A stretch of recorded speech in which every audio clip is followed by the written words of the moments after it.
boa tarde. Começa agora mais uma edição do Papo com ela e que satisfação ter você aqui comigo. Diz uma coisa, você já deve ter ouvido dizer que a geração Z, que é aquela nascida a partir de 95 até o ano de 2010, ela não tem interesse em assumir cargos de liderança no mercado de trabalho. Há o temor de que haja um apagão de lideranças em razão desse desinteresse. A carga horária estendida está entre um dos fatores que fazem com que essa geração descarte essa escalada profissional. Para compreender melhor essa nova mentalidade, é que recebo aqui nos estúdios do Papo com ela a psicóloga Cíntia Lemos. Cíntia, muito obrigada por aceitar o nosso convite para que a gente pudesse discutir um pouco mais sobre esse comportamento dessa nova geração que está no mercado de trabalho e, ao que tudo indica, tem uma resistência para assumir cargos de liderança. O que a gente pode dizer que está por trás disso? A gente dava um significado para o trabalho e para esse sucesso na carreira que é diferente do que a geração Z encara, digamos assim? Eu acredito que a geração Z ela se conecta não só com o trabalho e com a questão do dinheiro, da forma como os millennials, que a gente pode dizer, a geração Y se relacionava. Então o trabalho ele tinha um significado, ele era muito mais forte quando a gente fala da geração X, da geração Y, que a gente chama que são os millennials, o pessoal que a gente pode dizer aí que tem os seus 42 mais. Essa turma agora que está chegando, até eu tenho falado isso com os empresários, inclusive lá dentro da minha empresa, que essas pessoas elas têm que ter clareza de propósito. Por qual causa eu estou lutando? Eles não querem simplesmente trabalhar num ambiente onde eles vão trocar dinheiro por trabalho para pagar boleto. Eles têm uma outra perspectiva. Por qual causa a gente está lutando? Como essa empresa está posicionada? Ela está promovendo o que de melhor para o mundo? Então a gente fala de alguns outros conceitos que essa geração vem trazer com a preocupação com a sociedade de forma maior, com o meio ambiente. É uma visão mais macro, mas ao mesmo tempo bastante abstrata, se a gente for ver, porque falta para essa geração concretude, porque a hora que você vai ouvir o discurso, eles me parecem em alguns momentos que eles vão sendo influenciados sem algo muito palpável para realizar, enquanto a gente percebe uma outra geração que já vai com a mão na massa e sem pensar muito. Então a gente tem essa diferença aí dessas gerações que coincidentemente, não sei se você sabe disso, a gente tem as 3 gerações hoje trabalhando juntas no ambiente de trabalho, que tem gerado bastante conflito por ser formas diferentes de se pensar. Aonde o que a gente percebe também é que falta por parte de quase todas elas uma flexibilidade de entender o ponto de vista do outro. E aí eu falo que nunca se falou tanto em RH, em psicólogo nas empresas, para ajudar a administrar esses conflitos que têm acontecido aí. Essa dificuldade estão em todas as gerações ou ela é mais das gerações mais antigas com essa mais recente? Eu acredito que a gente pode dizer que de todas as gerações. A gente vem de uma geração antes, né, que a gente possa dizer que no caso meus pais, avós, eu tenho 41, pessoal, né, situando vocês. Eles não tinham tecnologia. Uhum. Apesar de você ver essa geração que está aí com seus 65 ou 70, que alguns ainda estão no ambiente de trabalho, 58, eles já se adaptaram ao celular, tem algumas dificuldades, né? Eu brinco lá, meu pai tem os seus 70 e pouco, ele tá lá no Zap, ele tá ali no Facebook, ele não é do Instagram. E eles estão ali, eles se adaptaram. A gente, eu coloco que tem essa idade, igual eu coloquei meus 41, a gente viu vir a tecnologia. Então teve já um choque ali de... Eu vivi, por exemplo, a época da datilografia. Minha irmã fez curso de datilografia. Você vai falar com a geração atual, eles nem sabem o que é isso. Uhum. Eles já nasceram com o celular na palma da mão. Então a gente pode dizer que é uma geração que eles vêm com uma visão de mundo numa velocidade que tem muito a ver com a tecnologia, que é a geração do TikTok, dos 30 segundos, as coisas têm que acontecer rápido, eles não têm paciência, que a gente pode perceber entre plantar e colher. E aí a gente vê uma realidade da empresa onde a pessoa ela entra e ela tá ali há um mês, ela fala, gente, nada aconteceu, quando que vai ser minha promoção? E essa geração bem mais anterior, pós-guerra, que eu falo que é esse pessoal que os avós, né, esse pessoal que são as pessoas que eram da época do meu pai, são pessoas que tiveram muito mais dificuldade até para conseguir um trabalho. Hoje, se você perceber, está sobrando trabalho. A gente não tem falta de trabalho hoje no Brasil, se você for verificar, mas falta pessoas qualificadas, porque as pessoas elas não têm essa paciência de, por exemplo, sentar num banco de faculdade durante 5 anos. A gente viu até um remodelar das faculdades. A gente percebe que tinha faculdade que você terminava, você tinha que fazer o TCC. Hoje tem algumas que já trabalham só com artigo, outras já é mais com trabalho. A gente percebe uma adaptação com essa nova realidade, que eu acredito que tem que vir, porque a gente está falando de mundos diferentes, a gente tem que usar disso, mas a gente precisa dialogar, porque tem coisas também que não se pode perder.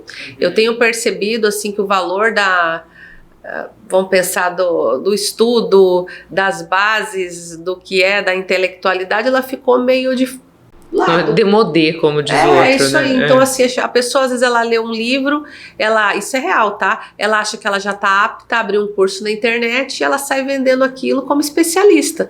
E, às vezes, ela nem sentou no banco de uma faculdade, às vezes, ela nem se predispôs a colher para plantar. Então, a gente tem percebido essa impaciência dessa nova geração, que a gente vai dizer gera conflito, e isso está em todas as áreas, cada um querendo puxar a sardinha para o seu próprio lado, mas na minha visão eu acho que é uma questão de conversar e entender que ambas podem ceder. Cíntia, a gente houve uma pesquisa que mostrou que a geração Z ela não se interessa, boa parte, para ocupar esse cargo que a gente tem de liderança, e existe uma preocupação com um apagão de lideranças muito em breve, porque as pessoas estão envelhecendo e essas novas pessoas no mercado de trabalho, elas não demonstram esse interesse. Agora, você já disse pra gente que elas não têm paciência de esperar, mas também existe, por outro lado, uma dificuldade, por exemplo, com as responsabilidades que o cargo exige, com a questão de delegar atividades para as pessoas que serão lideradas, de ter que tomar decisões que podem trazer algum tipo de implicação para aquela liderança. Esses são fatores que contribuem com esse afastamento, esse não desejo de estar nessa posição? E aí a gente percebe, vamos falar agora do outro extremo, principalmente a geração millennials, a geração Y, que vem antes da geração Z, ela se realizava muito através do trabalho. E ao mesmo tempo ela chegava até a adoecer por conta de ter um bom resultado no trabalho. A geração Z, observando isso através dos seus pais, tios, tias, eles olham e falam bem assim: oi, eu não quero isso pra mim. Peraí, qual a lógica disso? Eu tô vendo... E aí, se a gente for ver os avós, antes de ter o celular, de ter toda essa tecnologia que trouxe um benefício do caramba para nós, eles viam o pai sair cedo para trabalhar e muitas vezes não viam o pai chegar. Quando viam, sair, que era essa relação com o trabalho. E quando eles olham para isso, eles falam: não, eu quero mais qualidade de vida, eu quero poder ter flexibilidade de horário, tá tudo bem, eu não preciso de tudo isso para viver, eu posso ter um valor X, isso me dando a possibilidade de viajar, e aí tá tudo certo, eu me adapto, eu vou e abro minha barraca, eu vou nos hostels. Então eles têm outras formas de pensar e se adaptar e lidar com o dinheiro, aonde eles enxergam o cargo de liderança como muitas vezes um sinônimo de adoecimento. Então, aí eu trago para as empresas que, se ela também não ampliar o seu olhar e se flexibilizar no jeito de trabalhar, ao mesmo tempo as lideranças não ampliar e desenvolver, isso a gente já tem falado há muito tempo, que aquela visão ainda do chefe, da era industrial, onde a gente se falava só de produtividade, aquele quadradinho, onde você não pode olhar para o lado porque você está sendo muito produtivo, aquela coisa engessada. Se as empresas elas não se remodelarem, se modernizarem, elas não vão conseguir serem atrativas para esse público jovem que está aí. Ao mesmo tempo, eu tenho trazido também isso com muita força ao grupo empresarial. Qual é o propósito e para que você trabalha? Eu realmente acredito que a empresa ela tem uma função social. Você está falando hipocrisia, então a empresa tem que dar lucro? Lógico que não. Eu falo que lucro para a empresa é igual o ar que o ser humano respira. É básico. Se a gente ficar discutindo aqui, Michele, para que você vive? Para respirar. Isso é meio idiota, percebe? Então, assim, toda empresa ela tem que dar lucro. Isso é básico. Agora, o ponto é, para que a sua empresa está contribuindo para a sociedade, porque ela sempre vem suprir a necessidade de alguém ou de um contexto. E quando a gente não olha para isso, ou a gente trabalha meio inconsciente nisso, a gente não conecta com essa nova geração, porque essa nova geração ela quer saber por qual causa ela está lutando. E isso é o que vai mover ela, isso é o que vai fazer ela ter vontade, por exemplo, de assumir cargo de liderança, porque é muito mais lutar por uma causa do que por simplesmente meta ou dinheiro. Sim, o dinheiro não é mais o mais atrativo, né? O propósito é o que conta nesse momento. Exatamente. É integrar algo, né? Que vai trazer essa transformação. Agora, a gente estava falando sobre essa facilidade de se adaptar com menos, né? Dessa necessidade de flexibilidade, de poder ter tempo para viajar, para estar com os seus, enfim, para fazer aquilo que você acredita. A rede social, ela fortalece isso também, quando ela tem, por exemplo, o fenômeno dos influencers, que a gente vê que aqueles que são que se deram bem nessa profissão, causam, como jogadores de futebol, né, causam esse desejo ou servem como modelo, e aí estar nessa outra posição também não é mais atrativo? Sim, porque eu falo que o Instagram, eles são recortes, né? Ninguém abre, raramente você vai ver alguém para abrir a tela do celular para falar que ele tá com problema de dinheiro, ou porque ele tá doente, ou porque ele tá com dificuldade com a esposa, com o marido, com os filhos. Você percebe que as pessoas, elas usam esse canal para comunicar suas vitórias, e são recortes da vida. Mas se você for ver a vida como um todo, independente da sua classe social, sua posição, independente, você tem os seus momentos de dor e de glória. Só que as pessoas, elas raramente mostram. Ou quando elas mostram a dor, é porque elas já conseguiram superar. Então as pessoas, elas têm uma falsa visão disso. Outro ponto também que vem trazer esse movimento, desse olhar mais diferenciado para a vida, tem também o peso da pandemia. Com a pandemia, quando a gente percebe que a gente, por conta de um vírus invisível, né, a gente ficou preso dentro de casa, pessoas perderam trabalho, perderam vidas, as pessoas começaram a se importar com outras coisas, a dar valor mais aos momentos. Então isso teve uma ressignificação na vida de muita gente. E para essa nova geração, principalmente, que inclusive termina o seu segundo grau de uma forma totalmente diferente do que as gerações terminaram anteriores. Terminaram ali sem convívio, isolados dentro de casa, reforçando ainda mais a convivência através da internet. Uhum. É engraçado, esses dias lá em casa, a nova geração, né? Eu tenho filhos de 10 anos e uma de 5. E chegou várias crianças, devia ser umas 7 crianças, chegou lá na minha casa para brincar no final de semana com as famílias, e cada um num canto, aquela coisa assim meio engessada. Aí de repente tava um com o celular na mão, aí falou, deixa eu jogar, aqui lá em casa tem horário, né? Falei, tá, deixa, eu vi que tava ali meio. Eles entraram no mundo do tal do Roblox, eles se apresentaram nesse mundo online, aí não deu meia hora, eles deixaram o celular de novo e foram pra vida real, deixaram de lado o celular. Já é uma outra forma de interação, eles né? Se conheceram, a hora que parou, vamos no mundo, você é assim, você gosta disso, eles jogando ali em vários mundos, eu não entendo direito como é, mas eu sei que eles estavam interagindo. Aí deu meia hora, eles largaram os celulares e foram pra piscina. Porque daí eles tinham se conhecido num outro mundo, que a gente tem ouvido falar do tal do metaverso, são coisas aí que eu acho que vão se ampliar, mas é uma outra forma, é uma outra realidade, que a gente fala que é a geração alfa, que está chegando aí, e vamos ver qual que são as consequências disso. Agora, o ponto é que eu acho que precisa ficar claro para todo mundo, seja para você que é gestor, que é empresário, é que você vai ter que remodelar a sua forma de tocar a tua empresa, os teus negócios. Não dá para tocar mais a sua empresa como se tocava na era industrial, com uma geração diferente que nasceu com o celular na palma da mão. Você vê os bebezinhos de 2 anos, eles já sabem passar a tela, né? Né? Então, assim, a gente está num outro mundo. E a gente precisa se adaptar. Esse é o ponto. E não só para absorver essa mão de obra, mas também para comercializar para ela, né? Perfeito, é isso mesmo. São outros gostos, outras vontades, outro tipo de relação de consumo também. Cíntia, você faz uma previsão assim de em quanto tempo a gente vai conseguir ver de forma consistente essa transformação, seja na oferta no mercado de trabalho, seja também nessa coisa das vendas, né? Em quanto tempo mais a gente vai ver deixar de existir esse modelo antigo, que em alguns lugares ele ainda persiste, para ter essa nova roupagem? Eu acho que a gente está falando cada vez mais de trabalhos sendo substituídos por inteligência artificial, por robôs. Eu estava vendo agora uma fábrica inteira que teve várias pessoas que foram desligadas, que foram substituídas por robôs. Então, o que a gente já tem ouvido falar e está cada vez mais próximo é que tem algumas profissões que elas serão remodeladas e deixarão de existir e substituídas. Então, o que eu percebo aí, até trazendo um alerta, se tem algo que ninguém tira de você, é o seu diferencial, a sua forma de pensar, que se constitui através de estudo, através da vida intelectual, através de você estar ciente do que está vindo para a mesa de novidade e não estando cego nisso.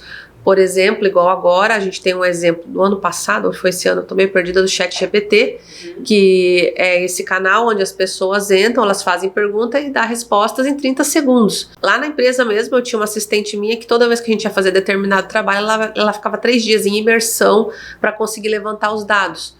Esse mesmo trabalho foi substituído por perguntas ao ChatGPT, que em 30 segundos está na mesa. E aí eu olhei, na época, né, que isso aconteceu, teve pessoas que olharam para mim e falaram, então ela vai ser substituída, essa minha colaboradora. Aí eu falei, olha, no caso dela não, porque ela vai ser muito mais útil em outras situações mais estratégicas que estava tomando tempo dela esse trabalho operacional. Mas se a pessoa tiver uma visão muito fechada da vida, muito limitada e muito operacional, ela tende a ser banida do mercado. Então isso é um ponto para a gente estar atento. O que está acontecendo em volta? Eu estou antenado ou eu vou ficar me queixando? E não é a primeira vez que isso acontece. Eu vou dar um exemplo clássico, todo mundo vai se lembrar aqui, o tal do vendedor amador e o vendedor profissional. Aquele vendedor que ele vendia no paninho de guardanapo, ou ele, no máximo, a máquina de datilografia ele ainda recusava a usar, e de repente chegou a tecnologia, a gente fala de CRM, que é o sistema de relacionamento com o cliente, que alguns vendedores se recusaram a abraçar e foram perdendo valor no mercado. Só não perderam totalmente por ser vamos falar, uma vaga hoje está todo mundo procurando. Uhum. Mas em termos de serem valorados, eles foram lá para último lugar da fila. Então é isso, eu acho que é estar antenado, o que está acontecendo no mundo e como que eu vou me inovar nessas questões, como a gente vê a máquina de fotografia que deixou de existir e foi substituída pela câmera do celular, as fitas cassetes, que a gente tinha negócios que tinham milhares de fitas que se alugava na sexta e devolvia na segunda. Quem não se lembra disso, né? A nova geração não vai nem saber o que é isso. O streaming veio aí, derrubou tudo, né? Netflix, são outras formas de se conectar. Então o que a gente vê é que com a IA, que é a inteligência artificial, vai ter muita mudança com muita rapidez. E a gente precisa estar conectado com isso. Muito obrigada pelas informações. Obrigada, Michele, pelo convite. Obrigada a você que me acompanhou e até a próxima. Dados da Sociedade Brasileira de Reumatologia apontam que a fibromialgia afeta quase 3% da população mundial e até 12% dos brasileiros. As mais afetadas são mulheres entre 30 e 55 anos. Para discutir os desafios que essa população enfrenta no nosso estado, é que converso hoje com a presidente da Associação Mato Grossense de Fibromialgicos, Daniel Lenz, Carmen Miranda. Carmen, muito obrigada por ter aceitado o nosso convite para que a gente falasse um pouco mais sobre essa condição que é a fibromialgia. Queria que você dissesse para a gente, hoje nós temos uma previsão de quantas pessoas em Mato Grosso enfrentam esse quadro de saúde? Boa tarde, nós que agradecemos a oportunidade. Então, tem uma estimativa de 70 mil pessoas com fibromialgia. Isso antes da pandemia. Né? Depois do Covid vem aumentando, né? Não temos mais uma nova informação sobre a quantidade posterior à questão do Covid. E quando a gente pensa na fibromialgia, existem fatores que levam a esse quadro, Carmen? É alguma predisposição hereditária? É alguma condição de influência externa? O que se sabe já a respeito da fibromialgia? Na verdade, a fibromialgia é uma doença ainda está sendo descoberta, né, como que ela apareceu. A gente só sabe que a gente tem muitas dores, né, a dor que anda, é uma dor que ela deixa você realmente sem condição de fazer nada, às vezes, né, e é invisível, que é a pior dor ainda, é maior, por ser invisível e as pessoas não acreditarem. Como que é esse não acreditar? Né? De que forma ele se manifesta? Ele se manifesta no convívio com a família, ele se manifesta no ambiente de trabalho. Eu queria que você pudesse contar um pouco mais sobre como é conviver com as dores e com esse aspecto ainda da descredibilização, né? Por ser uma doença invisível, não tem marcas, né? E como tem uma pessoa que está na cadeira de roda, está faltando uma perna, um braço, alguma coisa que aparenta, né? Não ter, é visível. A fibromialgia é uma dor interna, é uma situação que ninguém identifica. Isso aí dificulta a relação, principalmente familiar. A gente tem relatos de pessoas que falam, dentro da própria família é discriminada. Fala, você está com preguiça, você não tem nada, né? Você quer aproveitar da situação, eu não aguento mais ouvir você falar que está com dor. Isso aí a gente vive diariamente, né? Dentro do trabalho, hoje, né, eu falo enquanto servidora também, né, pública, a gente tem feito um trabalho de conscientização e as pessoas têm aceitado essa nossa condição, né?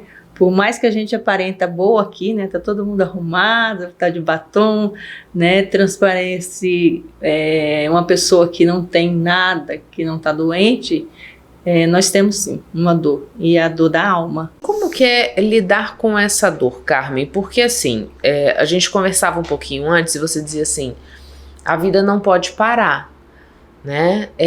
A pessoa se acostuma a sentir dor? Sim, tem pessoas, né, a maioria, né, das pessoas que têm fibromialgia, nós tomamos remédios controlados, então os remédios acabam afetando outras situações, né, de saúde. Então tem pessoas acamadas, tem pessoas que já não conseguem sair de casa para trabalhar, depressão, a pessoa fica depressiva, e a gente tem que fazer a opção. Ou você vai trabalhar, viver e sentindo dor, ou você vai viver eternamente deitado numa cama, sem condição de levantar, sem apoio da família, né? Então, eu já acostumei, assim, particularmente, eu não gosto de falar eu, né, mas eu preferi ter a dor, levar a dor, trabalhar e não perder minha memória, porque alguns remédios, ele tira a nossa memória, né? E continuar a vida tem que continuar, né? E buscando políticas públicas para que as pessoas respeitem essa nossa condição. Quando você diz assim, como servidora pública, a gente tenta conscientizar as pessoas, e você disse agora, né? A gente busca políticas públicas. O que já foi possível avançar em Mato Grosso? Hoje o sistema de saúde no nosso estado já conta com um atendimento para o público da fibromialgia, nós temos terapias, nós temos especialistas que podem emitir os laudos para atestar essa condição. A título de informação, eu fui presidente da Associação Nacional e nós, Mato Grosso, o estado de Mato Grosso é referência nacional em relação à questão políticas públicas voltadas para a fibromialgia. Nós temos leis aqui que nos garantem a fila preferencial, estacionamento, vale cultural, passe, auxílio transporte. Isso a nível de município de Cuiabá e mais de 30 municípios que nós já conseguimos leis, né, fazendo um trabalho de formiguinha, falando nas câmaras, né, levando um modelo de projeto de lei, né, indo até os municípios. Temos o exemplo aqui que eu sempre falo que é exemplo nacional, Primavera do Leste tem toda uma estrutura. É um município rico, né, então assim, é um dos modelos, porque lá tem uma estrutura de reumatologista, de terapia, né, fisioterapeuta. E Cuiabá também tem através do SUS, né, para nossa surpresa, recentemente, eu vou em loco saber se realmente funciona. E eu vi que tem terapia nos postos de saúde, auriculoterapia, fisioterapia, acupuntura.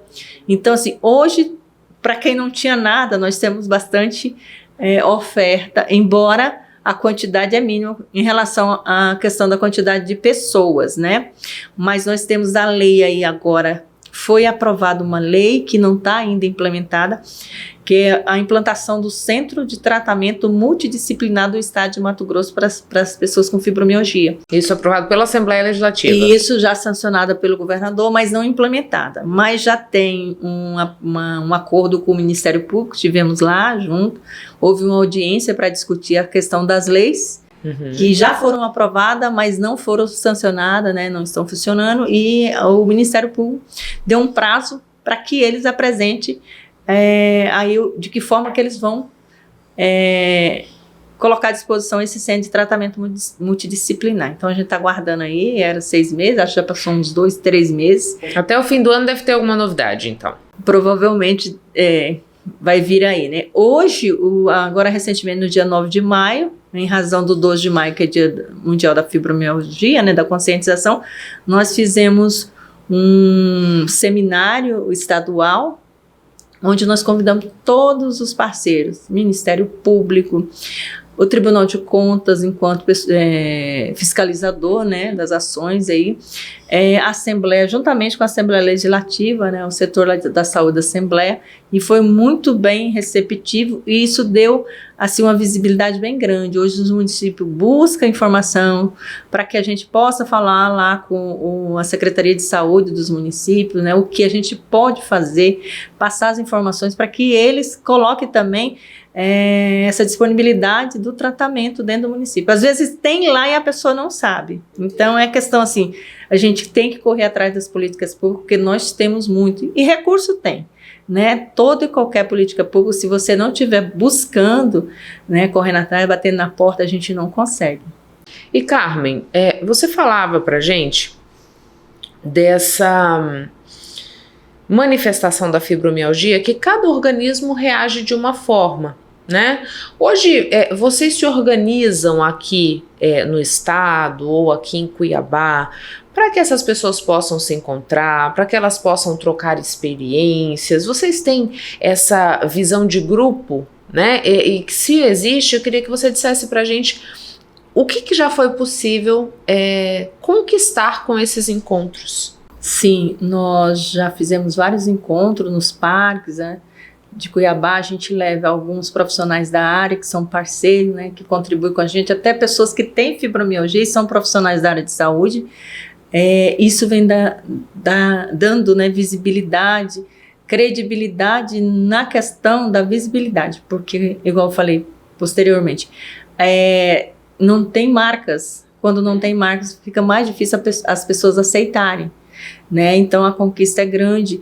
A gente tem as parcerias com, agora mesmo eu falei sobre a Universidade Federal, né, do pessoal que fizeram um documentário com a gente, os fibromialgicos, ganharam aí um prêmio do Centro-Oeste. Isso aí já é uma questão assim de honra para nós, né?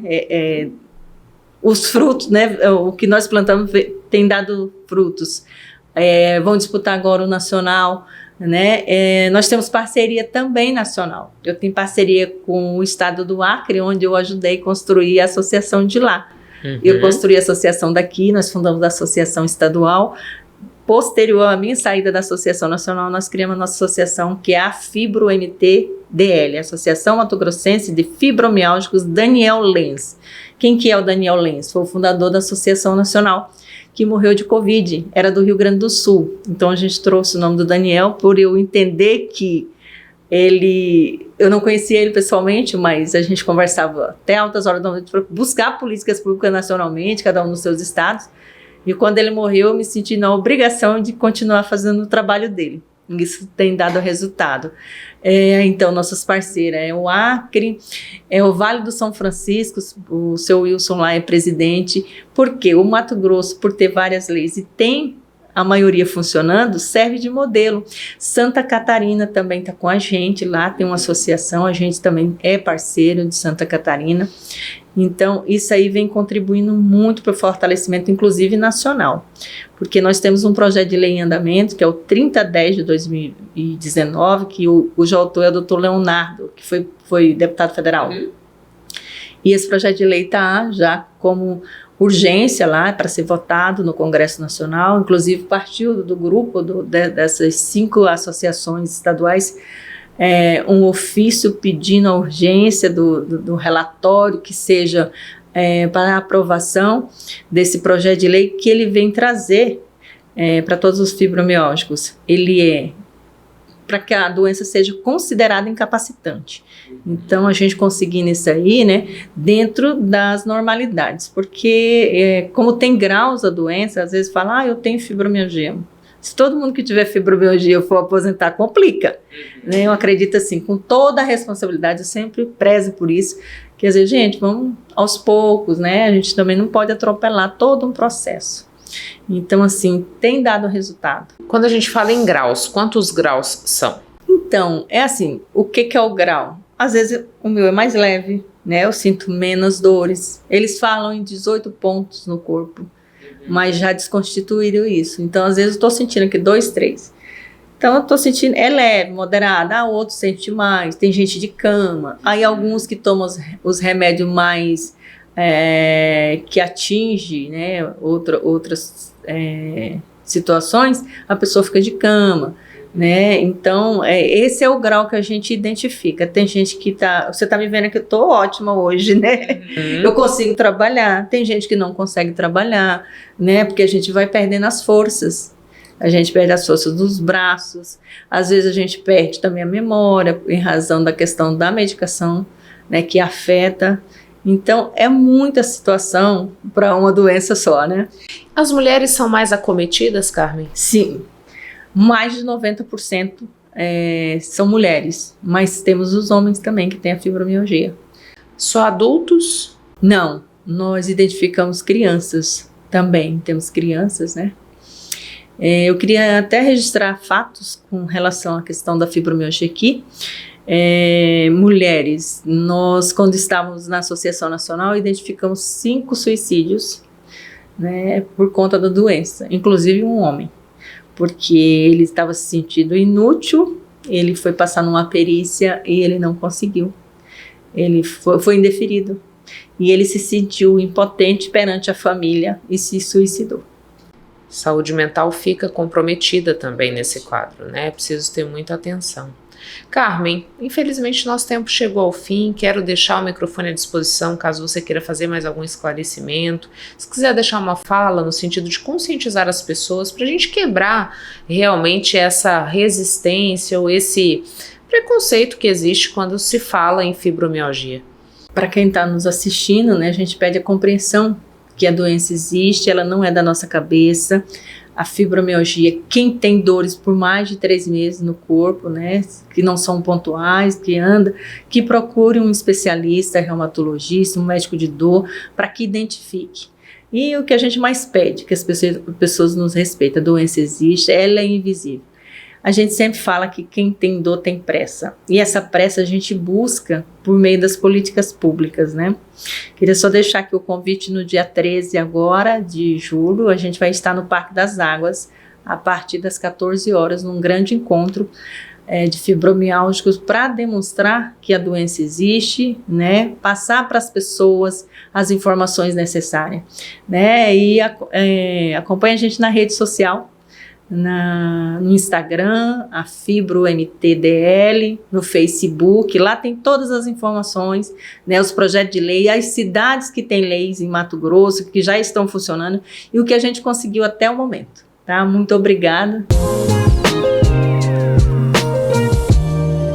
Pensando em oferecer um diferencial aos jovens para inserção no mercado de trabalho e também na expansão da qualidade do ensino, é que a Igreja de Jesus Cristo oferece de forma gratuita aulas de inglês através do programa English Connect. O desenvolvimento da proficiência em inglês pode aumentar as nossas oportunidades. No entanto, muitas pessoas enfrentam obstáculos na aprendizagem do inglês, incluindo custo, distância, tempo, insegurança e o acesso. Pensando nisso, o English Connect oferece uma oportunidade única para os alunos ultrapassarem essas barreiras.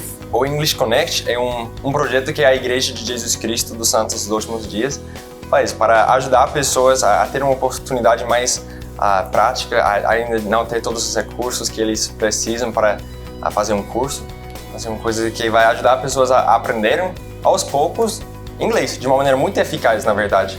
até que tem o primeiro nível, tem o segundo nível, terceiro, até que eles podem fazer uma prova para receber um certificado da aula de inglês.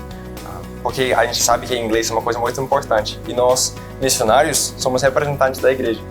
E por causa disso a gente fica muito feliz pela oportunidade que nós temos de compartilhar algo como nossa habilidade de falar inglês com pessoas que não teriam aquela mesma oportunidade de aprender um idioma.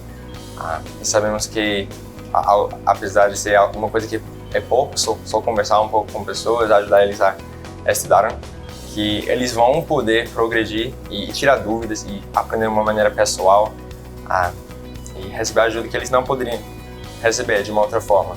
Tópicos como vocabulários, verbo to be, pronomes pessoais, frases úteis e diálogos básicos são desenvolvidos durante a aula. Primeiramente, a gente faz objetivos, né? Mais ou menos 3 coisas que nós vamos aprender como fazer em cada aula. E nós vamos mostrar algumas frases, principalmente, como falar algumas perguntas. E nós vamos mostrar algumas palavras que são críticas para fazer essas frases. Depois a gente vai fazer atividades e práticas para aprender. Às vezes a gente faz como eles escrevem as coisas para lembrar melhor e para ter algo para revisar quando eles não estão ali. As aulas são abertas ao público, independente do seu nível de conhecimento do inglês e sem custo. Qualquer pessoa pode participar. Para crianças é melhor se eles forem acompanhados por um adulto, né? Para receber uma ajuda mais pessoal. Mas qualquer pessoa é bem-vinda. Não importa se já sabe muito inglês ou não sabe nada. Nossa meta, nosso desejo é falar com as pessoas, apresentar coisas novas que eles vão poder aprender e aprender aos poucos. Eles vão tirando dúvidas, vão ter prática tanto no escrito como na fala e é muito bom. E todo mundo está bem-vindo para chegar aqui e aprender conosco, né? A gente sempre gosta de ver mais pessoas na aula de inglês. É sempre muito bom para receber mais pessoas. E vocês, né, qualquer pessoa que queira aprender, a gente convida você para chegar aqui e aprender conosco, conhecer a gente, e a gente gostaria de conhecer vocês também.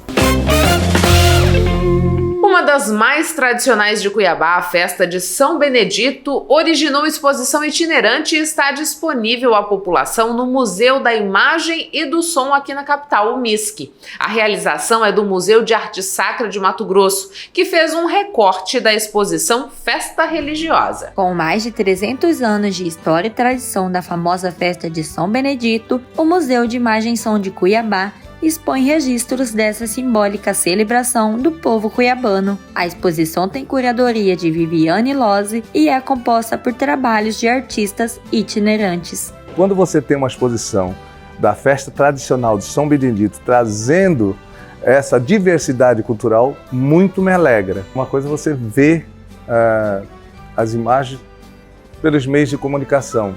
Outra coisa é você sentir, fechar os olhos e viajar. Muitas das pessoas viram parentes, conhecidos, amigos, filhos, filhas nas fotos. Então isso, os olhos enchem de lágrimas, mesmo tendo passado tanto tempo, né? E eu também quero muito aqui agradecer os fotógrafos pela sensibilidade, né, que tiveram para essas fotografias, que essa daqui é uma parte de 35 no colegiado de quase 300 fotografias. Né? Então, assim, eu fico imaginando que foi muito difícil para eles também tirar de 300 fotografias aí 35, né? Mas agradeço a todos eles, né? A exposição tem a capacidade de transformar o comum em algo extraordinário, relevando os momentos simbólicos em alegria e lembranças. É muito gratificante, porque você imagina bem, eu fiz as fotos dos devotos, eles saem, eles se reúnem na igreja às 6 horas da manhã, tá? Para fazer um trajeto que vai o dia inteiro fazendo a coleta de esmola para a festa. E aí você passa casa por casa, você conhece cada devoto, às vezes é um devoto que não consegue chegar até na igreja, e aí a bandeira, o cetro, a coroa vai até a casa dele. Então, é uma ligação muito forte entre a devoção e o estar presente na igreja. Tá? Então, essa situação ela é muito gratificante. A exposição inspira os outros a verem o mundo com mais gratidão e a apreciar os momentos marcantes da tradicional festa que muitas vezes passam despercebidos. Quem frequenta, quem vai à procissão de São Benedito é devoto de São Benedito, né? São gente de fé, né? Isso aqui é um pequeno retrato do que a gente vê na rua, né? É um pequeníssimo retrato, porque se você vai sentir que é um negócio bem forte e está totalmente ligado à fé de um povo, né? Inserir princípios empreendedores à educação não prepara os alunos apenas para o mundo empresarial, mas também desenvolve neles o espírito inovador e a vontade de causar um impacto positivo nas comunidades onde estão inseridos, além também de aguçar o pensamento crítico. Ao integrar princípios do empreendedorismo no cenário educacional desde cedo, os estudantes são preparados para enfrentar os futuros desafios do mercado de trabalho. A educação empreendedora não apenas fortalece o perfil profissional dos indivíduos, mas também fomenta uma mentalidade além do ensino tradicional. Com esse objetivo, o Sebrae MT promove o projeto Educação Empreendedora. A Educação Empreendedora é um projeto que nós trabalhamos junto com os alunos das escolas públicas, das escolas municipais, estaduais ou até mesmo escolas particulares, desde o primeiro aninho até o nível superior. O Sebrae está levando para esses jovens, para essas crianças, as competências empreendedoras. Porque para você ser um excelente profissional ou para você ser um grande empresário no mercado, você vai ter que ter diversas competências. Então, trabalhar essas competências nas crianças, nos jovens, é proporcionar a eles uma formação qualificada para o mercado de trabalho ou para o mercado empresarial. Focados em melhorias, o objetivo do projeto é intensificar a programação do conhecimento voltado para a educação empreendedora, por meio de parcerias com instituições de ensino, gestores públicos e privados. O propósito desse projeto está muito em levar essa qualificação para eles sobre o empreendedorismo. Então, nós lançamos agora recentemente uma pesquisa onde foram ouvidos mais de 700 professores no estado de Mato Grosso sobre o que eles pensavam sobre o empreendedorismo na escola. E para 80% desses professores, eles julgam ser muito importante falar sobre competências empreendedoras com os alunos. 68% desses professores buscam capacitação, treinamento e desenvolvimento sobre as competências empreendedoras e como aplicar isso com os alunos. Através da educação empreendedora, participantes podem desenvolver habilidades essenciais como liderança, resolução de problemas, habilidades interpessoais e pensamentos críticos. E essa competência empreendedora não é uma matéria específica. Eu aplico empreendedorismo falando de matemática, falando de história, de geografia, de português. Então a metodologia ela é adquirida e ela é repassada dentro do conteúdo escolar. Chegamos ao fim de mais uma edição do Papo com Ela. Eu agradeço a você que ficou comigo até este momento. É sempre uma honra poder contar com a sua companhia. Mas antes de ir embora, eu vou te fazer um pedido. Siga o Papo com Ela no Instagram, no Facebook, se inscreva no nosso canal no YouTube. Tenha um excelente fim de semana. Sexta que vem eu tô de volta, espero contar com a tua companhia. Um beijo e até lá!